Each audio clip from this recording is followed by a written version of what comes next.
Hello, honors algebra students. Here is a little quiz review video for you. Remember, you have your quiz tomorrow. Please pay attention to it. Um, all right, let's get right down to it. First of all, you need to know the definition of absolute value. I'm not going to write it out, but you should know it's the distance from zero on a number line.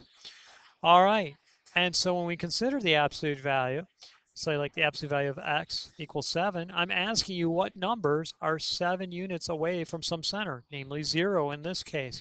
So I would say, well, let's consider when x is 7 or when x is negative 7. And it looks like I have two answers. Doesn't it make sense? If you're on a number line, the center in this case is 0. I need distances of 7.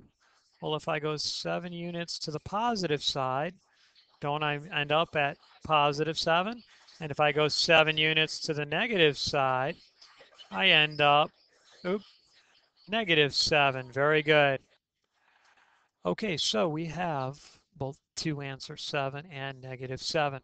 When I'm trying to solve one like this, I'm asking you what numbers are 10 units away from the center. In this case, the center is negative 3. How do I know that? If I solve for 0, x plus 3 equals 0, x will equal negative 3. Now that's not the answer to the problem. That's what I'm looking for. Two numbers that are 10 units away from negative 3. The procedure of solving it, although some of you could figure it out now that you realize the center. Sorry, there was a lot of nows in there. You could go x plus 3 equals 10, solve for x, or x plus 3 equals negative 10, and solve for x again. X is going to equal 7, or x is going to equal negative 13. Notice I didn't get a positive and negative of the same number like I did in the first example. You usually won't. You usually won't. Okay. When I have to solve an inequality, I do very much the same thing. Remember, I want to ask myself, is it an and or is it an or? I'm not going to do one of each. You can go back and watch another video if you're a little bit confused. But I know that this one's an or because it's a greater than. I call it greater than. So I'm going to write 3x plus 1 is greater than or equal to 13, or 3x plus 1 is less than or equal to negative 13. I'm going to solve for x in both cases, and I'll get 3x is greater than 12. X is going to be greater than or equal to 4, or 3x is going to be less than or equal to negative 14.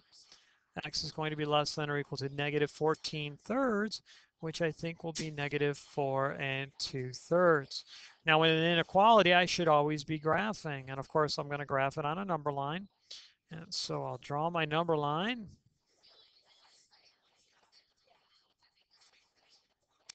All right, put an arrowhead on there, right, Mr. Weekly? We always want arrowheads on lines. Okay, and I'm going to show the important numbers of negative 4 and 2 thirds, positive 4. Okay, looks like I need some closed points. How do I know they're closed? Because they're equal to. And I know ors are usually done like this, except for those rare occurrences. And I can test it. Numbers greater than or equal to 4, well, that would be this way, right? And this side says numbers less than or equal to negative 4 and 2 thirds. Well, the numbers less than 4 and 2 thirds are over here. All right. Translating. Remember, finding the center is very important. This number here is my distance, right? My center can be found here by setting 2x plus 1 equal to 0. Solving for x, I will get negative 1/2. So I need all the numbers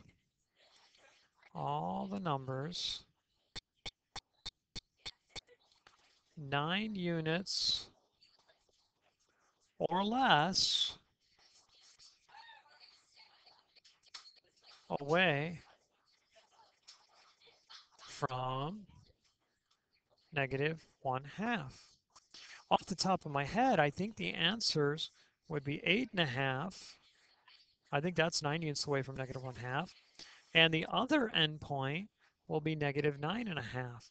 You know, I can go ahead and solve it really quick. I'll solve it in blue.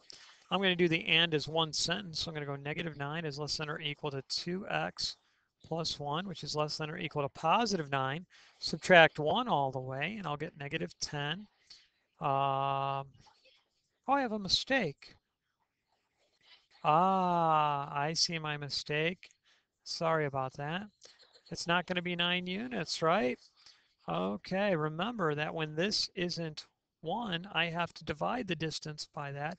So the actual distance is going to be 4.5.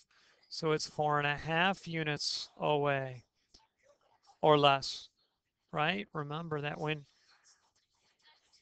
I have the number here, the coefficient isn't 1, I have to divide 9 by whatever that number is, my distance number. So it's actually 4.5. So now it should work out. I'll do 9 is less than or equal to 2x plus 1, which is less than or equal to positive 9. And I'll subtract 1 in all three places, yielding the equation negative 10 is less than or equal to 2x, which is less than or equal to 8. Oh, by the way, that my initial prediction of 9.5 or negative 9.5 and 8.5 is going to be wrong. So I'll go ahead and say, well, you know, if I'm at negative 1/2, then I think 4 is going to be 4.5 units away from it.